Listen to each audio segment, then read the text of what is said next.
Hello, Rakow Rangers. This is Miss Jen from the Rakow branch of the Gail Borden Library.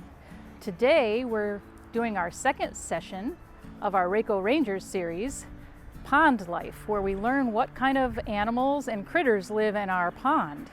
And you can do this too in your neighborhood with the kit that you can pick up from the Rakow branch. If you haven't picked up your kit yet, you can still come by and pick one up while supplies last at the Rakow branch. Today we have a special guest with us who will be teaching us how to use our kits and do our pond scooping. I'd like to welcome Jenni, who has been working with the Friends of the Fox Valley River for over 20 years, dating back to her time as a volunteer high school student. She's one of the staff educators for the organization, traveling throughout the Fox River watershed to educate learners of all ages about the many wonders of nature right out our own back doors. If you did not pick up your kit at the Rakow branch, you can still come by and ask us. We will still give you one while supplies last. Enjoy the program. Good morning. Here we are at the pond at the Rakow Center, the library. We have a beautiful day today. I'm just about to get ready to go into the pond to see what's living there. Maybe you can hear, even outside of our pond, we've got some birds. They depend on the animals that live in the pond for their survival too. There's lots of trees and plants that they like to live in, but let's take a look and see what's actually living in the pond. And this is something that you can do too. I have my gear here today. I have these really tall boots that I'm about to put on, and I have a long net that I can use to scoop this pond. You will get your own kit with your own materials. The net's a little bit smaller, so I'll show you how I use my net, and later I'll show you how to use your net. So here we go. I'm going to get ready to go to the pond.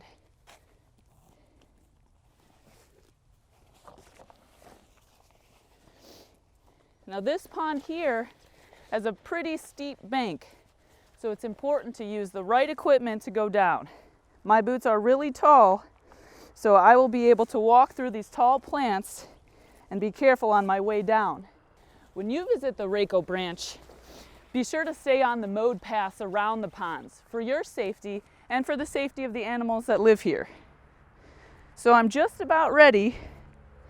My tall boots clip to my belt so they stay where I want them to be, and I'll carefully make my way down to the pond. See you down there.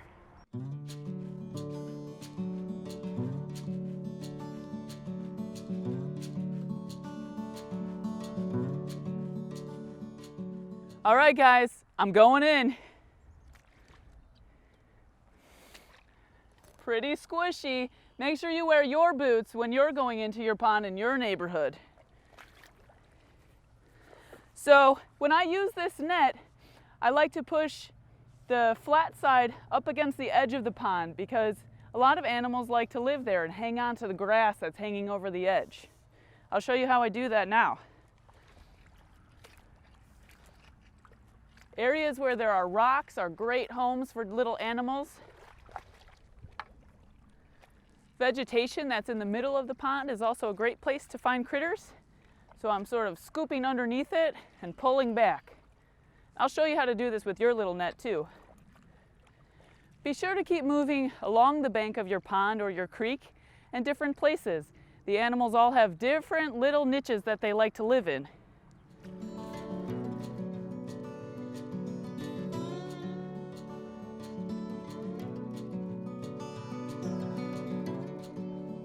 Okay, so when you come out of your pond, again, take a close look.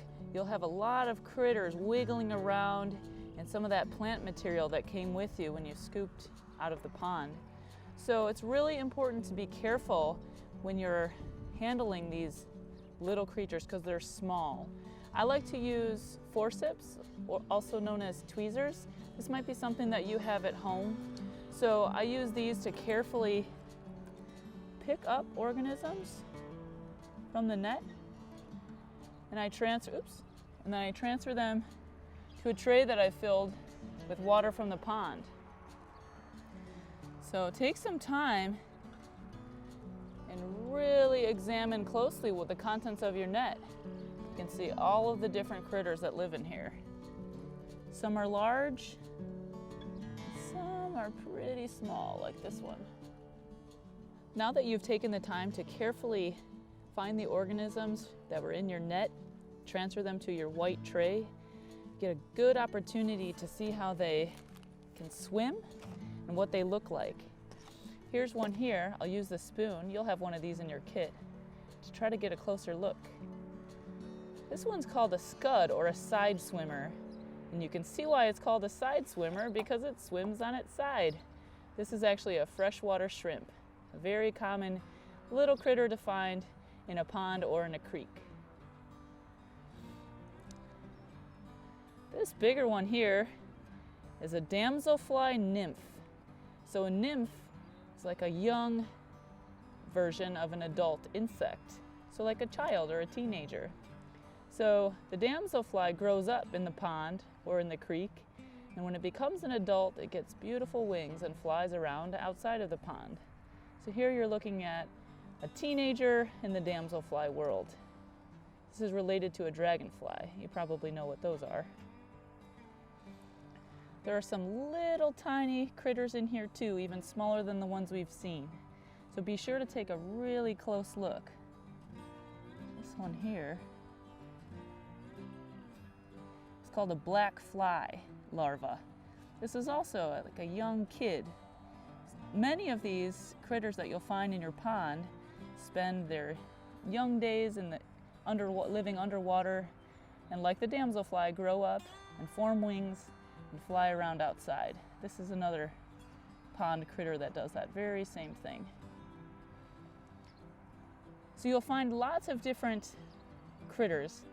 Some are insects, some might be snails, some might be beetles or even leeches. And all of these different critters that live in the pond support the life around the pond too. So maybe fish or frogs that feed on them, or ducks. And those all live together and create the food web that is the whole pond environment. So we'll see more evidence of animals in our future Rakow Ranger programs. The next one's on birds. So this is food for some of the birds you'll be learning about next. So when you're using your materials from your kit, this is the net that you'll get, and you'll be able to keep this. Just be very careful when you're using this, because it's not as strong as the net that I was using before. So be sure not to push it down, because it will bend pretty easily. So you'll have to be very gentle. Scooping and looking, anything that you find, transferring it to your tray and starting over again. Thanks for coming. I'm Jenny from Friends of the Fox River, and we hope you enjoyed your adventures pond scooping, and we'd love to hear all about them. And we hope you have fun continuing with the Rakow Ranger programs this summer.